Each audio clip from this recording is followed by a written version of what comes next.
Welcome, everyone. My name is 𝐊𝐞𝐲 𝐇𝐢𝐠𝐡𝐥𝐢, and I'm the Chief Culture Officer at Nobody Studios. And I also get to be the host for this awesome live stream that we're going to be doing together today, where we're diving into the fascinating world of holistic healing. And we're going to be specifically talking about a new approach that I learned about from my good friend here, Maria Loebach. Welcome to the show, Maria. Thank you. I'm excited to be here. It's so exciting to have you here. So Maria is, we were talking on the phone, and she's a seasoned holistic nurse and a healing touch certified practitioner. And she's got her own business and she's out there helping people. And I was talking to her and I said, what is healing touch? And she started to tell me about it. And so as those of you that have been following us on the live stream, is that we have a series that we do at the studio at Nobody Studios called Meditate to Innovate.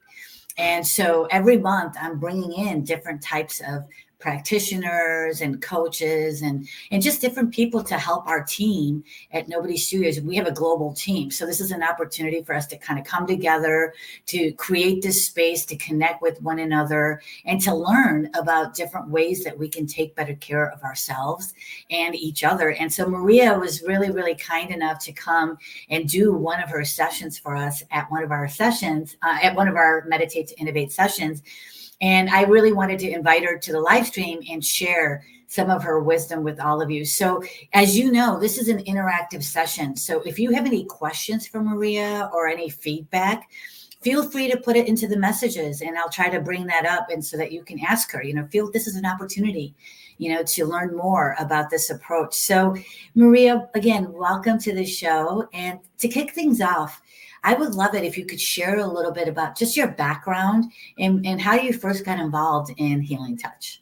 Yeah, well, thank you, 𝐊𝐶𝐞𝐲, for having me here. I'm really excited, and it was fun to also guide your team through some healing touch as well the other month. But so I got introduced to my first experience was actually with Reiki. And this was even before I was a nurse. So nursing is a second career path for me. But I had just come back from Peace Corps and I live in Portland, Oregon. And my best friend from college was like, hey, I want to gift you a Reiki session with this woman who was actually a relative of hers that was out here in Portland. And so I'm like, okay, I'm pretty open and already kind of, exploring, and personal growth and all that is one of my values and passions. And I had the most impactful Reiki session. And I had a soul retrieval. I don't know, it was all these wild things. I was like, whoa. So I just knew I wanted to experience more of it. And so I actually became trained as a Reiki master and started out that way. And then during that time, though, I went to nursing school and kind of struggled my first few years trying to figure out what I actually wanted to be doing as a nurse, because it was really stressful and challenging. And I spent most of my career at the VA, but I left for a little bit and came back in 2014. And in 2014, I started working with the caregiver support program. And that's when I learned about healing touch, actually, because there was a small group of nurses at our VA that were really spearheading trying to bring healing touch into our facility. And so it opened a door, and I decided to go through the training because I just thought, I really want to find a way to bring more meaning into my nursing practice and have more impact for folks in a holistic way. And so, it's a pretty extensive training, 5 levels, go through this whole certification process. And I will say, I think the stars were aligned, because at that time, I was also fortunate where, first of all, the team I worked with was this incredible, small but mighty team of a couple social workers and another nurse. And I'd never had such a positive team experience before, so that was lovely. And then also the VA, national VA, was starting to bring in what's called whole health. So really shifting how they deliver care and more person-centered and holistic approach. And our VA was a flagship site. So that just meant it opened up opportunities for us to bring in some new ideas and more holistic approaches to how we support our veterans and caregivers. And so I really leaned into that, and it led me to helping to co-create a healing touch clinic where we served veterans and got to do some virtual healing touch for self-care groups, and has kind of just then then how can I keep bringing this into the world to support folks? That's like, that is truly inspiring. And what a wonderful way to support the veterans, right? Like, that's just, I don't know, just even thinking about it just makes me feel so warm and fuzzy inside to know that we can support them with this, different types of things. And so, Maria, for those of us that are not familiar, right? You mentioned that you're a Reiki master as well, right? And you've started there. But so can you kind of explain the difference of, what healing touch is and how it differs from some of these other holistic practices? You mentioned Reiki. Maybe you could talk about acupuncture as well. Sure. Yeah. So healing touch is it's a gentle energy healing therapy that can help balance our energy systems. And it was created by a Navy nurse, actually, Janet Menken, in the 80s. And so she created a systematic program to train folks, and it's a collection of energy healing techniques from her experiences and from well-known healers from around the world. And so basically, it's coming from this idea that we're more than just our physical bodies. We have energy centers and energy bodies, and it's the subtle energy that we're kind of working with. And when that energy is flowing and balanced, it really sets our bodies in these positions to self-heal. We have innate capacities to heal, and it activates our relaxation response, so that parasympathetic nervous system, and all sorts of really great things happen. And we're doing it from this like heart-centered place with intention from love and caring, and that creates an environment of healing as well. And then it's a holistic modality. So it's not only supporting our physical well-being, but it's mental, emotional, and spiritual. So, and then we're also building on this concept of caring touch. So, our skin, right, is our largest organ, and it's highly sensitive. And research shows that caring touch, especially like skin to skin, activates, again, the parasympathetic system and this hormone called oxytocin, like this feel-good hormone. And so that can promote a deep sense of safety and security. So you think about, like, if you have a pet, if you're a pet lover, what happens when you are petting your animal, or vice versa? They can sense your energy, right? And if they can sense if you're feeling upset or anxious, and what kind of response do you have when they come and sit on your lap or sit on your chest? So that's an example. And then we also can think of babies, right? Where when they're born, ideally they're going skin to skin to the caretaker right away because of that release of that hormone, and it starts establishing that sense of safety and security within their nervous system. And they need touch. We all need some touch to survive and thrive. So building on those concepts, the difference between like Reiki and healing touch is that Reiki is really a Japanese healing art. And so it's rooted in that culture and those traditions.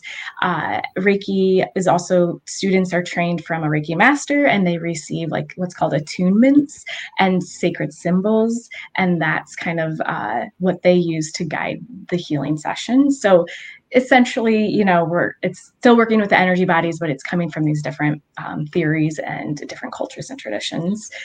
And then you think of acupuncture, it's the same thing. We're working with energy, but it's actually what's called meridians, which are energy pathways within our physical body. And they're using really fine needles to get certain points that, again, are going to help bring balance and flow to the energy pathways in the body that, again, can support us in a holistic way. That is so helpful. And so I can already imagine people that are watching this, right? And the question that people are wondering, and the way that you've described it already, is healing touch the same thing as massage therapy? No, because massage therapy is physically, you're manipulating the body and the tissues, right? Mm-hmm. And healing touch is light touch, or it can be above the body. So some folks don't feel comfortable with light touch for whatever reason from their experiences. Mm-hmm. And so we can be above the body working with the energy in that way, and it's just as effective. And then you can even throw in distant healing, but that could be for a whole nother conversation, right? We can connect on that level and still have an experience as well. I mean, this would be a great time if you could, like, maybe you could show us or take us through a mini healing touch session, just to kind of give people some flavor of what it's all about. And then don't, for everybody that's wondering how to get a hold of Maria, at the end of the show, we're going to give you all the information on how you can contact her. This is a sliver of the modality, right? So definitely reach out to her to learn more. Yeah, absolutely. Go ahead and get as comfortable as possible. Ideally feet are flat on the floor. You're sitting as upright. You can close your eyes if that feels safe and comfortable for where you're at right now, or you can simply soften or lower your gaze. And that's just another way to bring our attention inward, letting go of those external distractions. And then go ahead and bring your attention to your breath and just take some slow, deep breaths in through your nose and exhaling slowly through your mouth. And as you're doing that, I invite you to bring your attention all the way down to your feet, really feeling your feet flat on the floor, perhaps imagining roots growing out from the soles of your feet, anchoring you firmly to the ground, providing a felt sense of stability and support. And we're going to come back to the breath now, simply noticing the rhythm of your inhale and your exhale.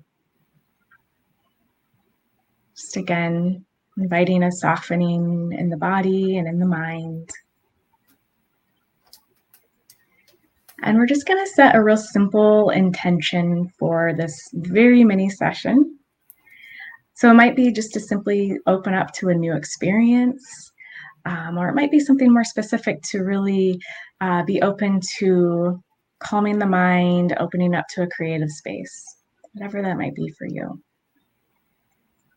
And now I invite you to go ahead and we're going to place one hand on the forehead. So this is going to be a mini mind clearing technique, and one hand on the back of your head, sort of like a little mind cradle. If your eyes are closed, you can go ahead and take a peek. You can also just keep your eyes closed as we go through this. And if this isn't comfortable for whatever reason, you can go ahead and leave your hands in your lap and simply visualize your hands on your forehead and on the back of your head, really sensing that, and that'll be just as effective. So go ahead and continue to breathe slowly and deeply, and visualizing energy flowing smoothly between your hands. Perhaps you're visualizing a golden white light. It's just flowing gently between your hands, clearing any blockages, calming any mental chatter that might be showing up. Just creating a soothing effect throughout your whole body. No effort is needed by you. We're simply allowing the energy to flow, trusting that it is clearing and balancing the energy flow of the brain. Continuing to breathe. Now we're going to place one hand on each side of your head, or you can visualize or sense your hands placed on either side of your head. And now we're really going to focus on balancing the energies of the right and the left brain. Again, just visualizing or sensing that energy flowing smoothly between your hands. Golden white light, clearing any blockages, calming, soothing, balancing the right, creative, and intuitive part of the brain with the left, logical, and rational thinking part of the brain, so they can work together in more balance and harmony.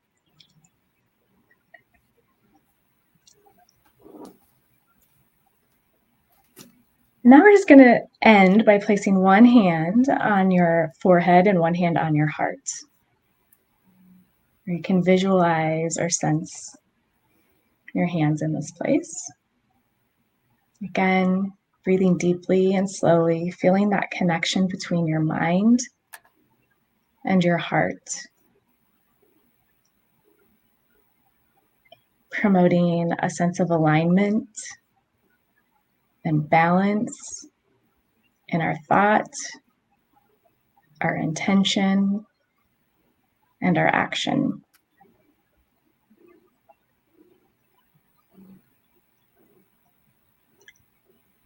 Taking a few more slow, deep breaths, noticing how you feel, what you've experienced, now that you've taken a little time to promote some mental clearing and balance.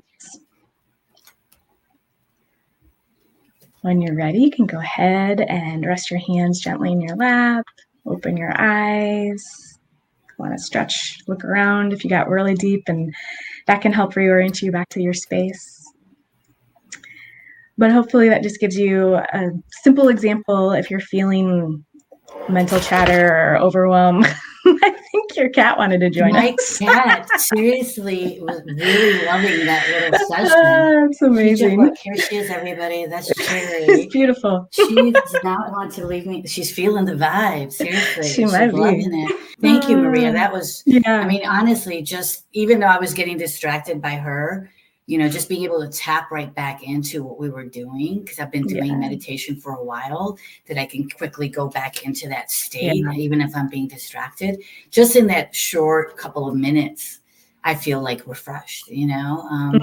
And it really is about creating that time, right, for yourself. And so I want to talk to you about, I think it's really important because, you know, when I learned about what you did right away, I wanted to bring it to our team at Nobody Studios, because I think with this growing focus that's out there right now on mental health in the workplace, you know, for us, people first is one of our core values. And so I'm always looking at how we can support and empower the people that are on this journey with us, right? And so I think it's really important, you know, just based on what you've shared with us today, and it's not a lot, but I think it just hammers that point home that we need to look at holistic approaches as part of our wellness strategies in the workplace. And so talk to me a little bit about how can leaders and teams benefit from incorporating these kinds of, you know, incorporating healing touch into their workplace. Talk to us a little bit about that. Yeah. I mean, as we just experienced, or like talk about like the benefits, when the individual benefits, like the company is going to benefit as well. But I think for leaders and teams, when we are able to provide them with some education and experiences that give them then some common language and common tools, this is how we start normalizing, and we can learn, like, kind of then together work together. How can we integrate this into our workflow, right? It's not just something that's offered through our wellness program. It's actually going to be built into our workday. And, you know, there's different ways we can do that. But when we do, like, it's essentially creating these moments to recharge, renew, reconnect. It helps shift us back out of that stress response, right? Which then helps us get more mental clarity, and we're more focused, we're more productive. We are less on edge and able to connect with our colleagues and have more collaboration. And we can then learn when we know how to support ourselves and our self-care in these small but powerful ways, we can offer that support then for our colleagues, and especially our leaders. We know when they're modeling these kinds of practices and behaviors, first of all, that's going to make them a stronger leader.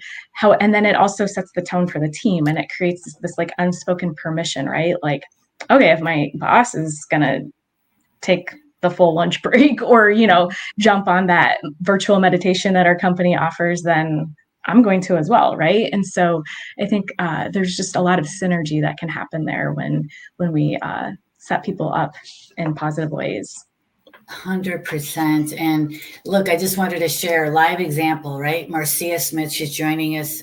Thank you, Marcia, for joining us from LinkedIn. She said she had a slight right temporal headache that was relieved by the simple healing. Thank you. That's great. So right there, proof is in the pudding, people, right? But I'll just add a couple of thoughts that I had to what you were saying, Maria. I agree with everything you said. Like, you know, these meditate to innovate sessions that we do at Nobody Studios, it creates that sense of community. Yeah. When people come, you know, it strengthens relationships with the people that come there. You form stronger and deeper bonds with each other, which is obviously going to translate outside of that session and improve our collaboration and communication with each other. Because when you have that kind of like stronger bond with that person, it's going to be easier for you to talk to them about your feelings or emotions, or if they're saying something that's triggering you or they're not living up to your expectations. It's much easier to say, hey, I just want you to know that maybe this wasn't your intention, but it rubbed me the wrong way or whatever. It's easier to communicate with each other when things aren't. And then it's also great when you know that you can count on each other to have each other's back, because when you participate in these sessions together, right, there's oftentimes, and this happened with our session, right, there's a great discussion that happens afterwards. There's a dialogue, and we do ours for only like 30 minutes, but already people are asking me, can we do these for longer, for an hour? Because the discussion that we do after the going through the actual,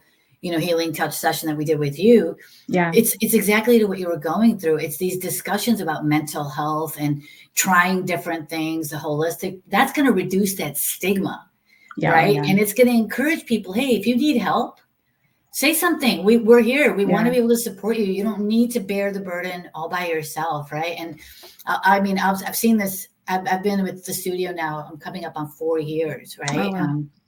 And I mean, we've gone through some tough challenges, but I think it's because we really are intentional about building these kinds of things into our culture, that we have each other's backs when things get tough. It's not always pretty, but then we know we can count on each other and step up. So I really appreciate the work you're doing. So I'd love to hear if you've got any examples or stories that you could share with us about when healing touch was incorporated into a wellness program and what results it produced. Yeah, I mean, when I was at the VA, a lot of what we did was at like events. We could show up and so Nurses Week or whatever, or Social Work Month, and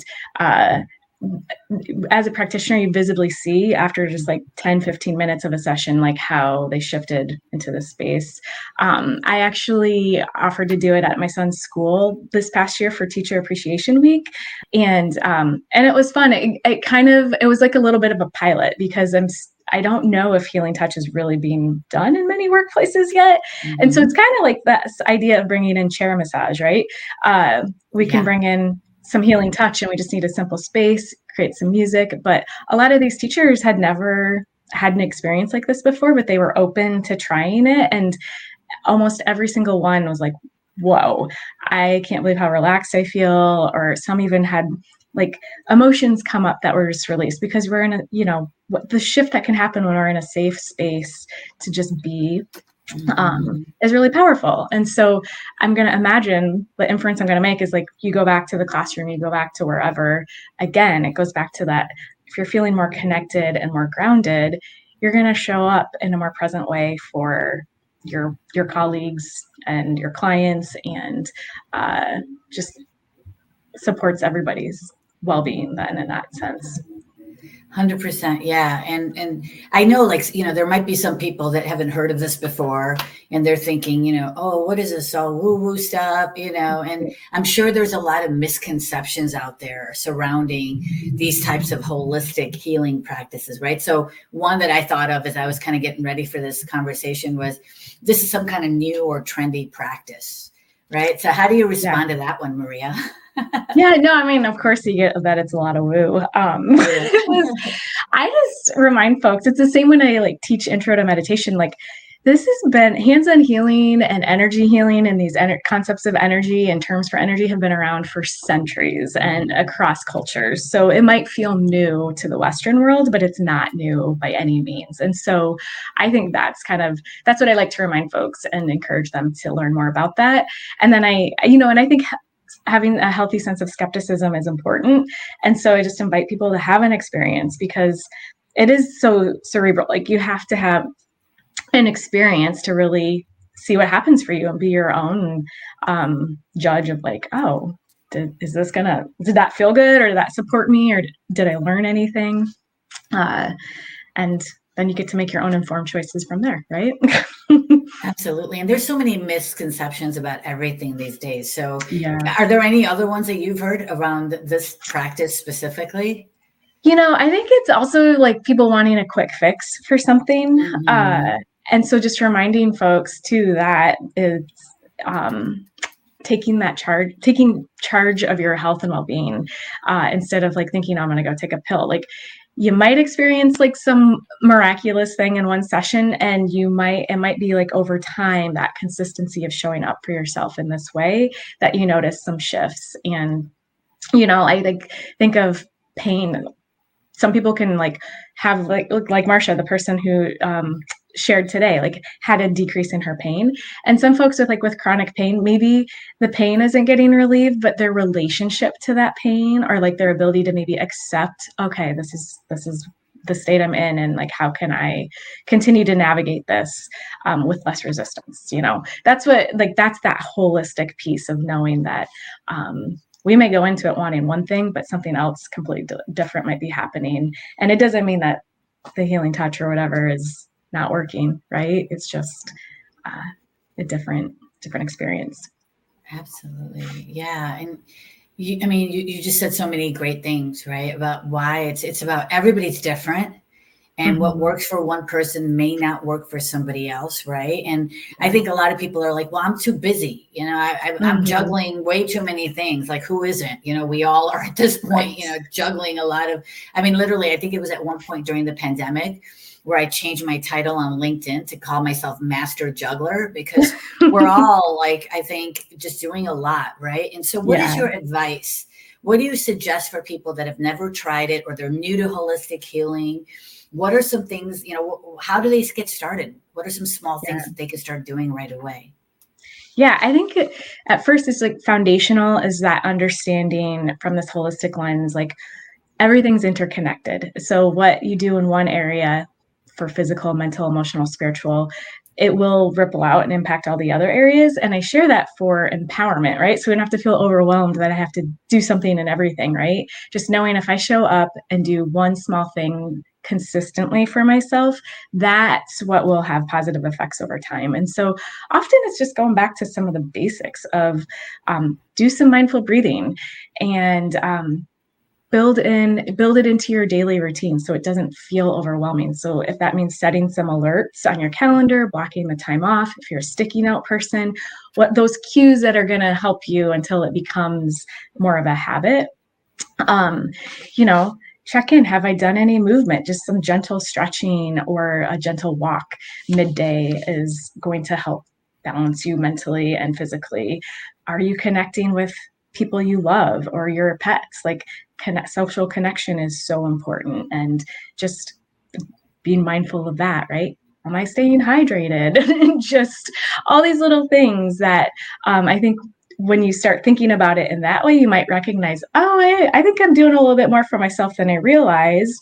And we can build on that, or just kind of keep at it. And again, the takeaway is to keep it small and just consistent, because that will build over time to support our well-being and build that resilience and maintain a sense of connection with self and others.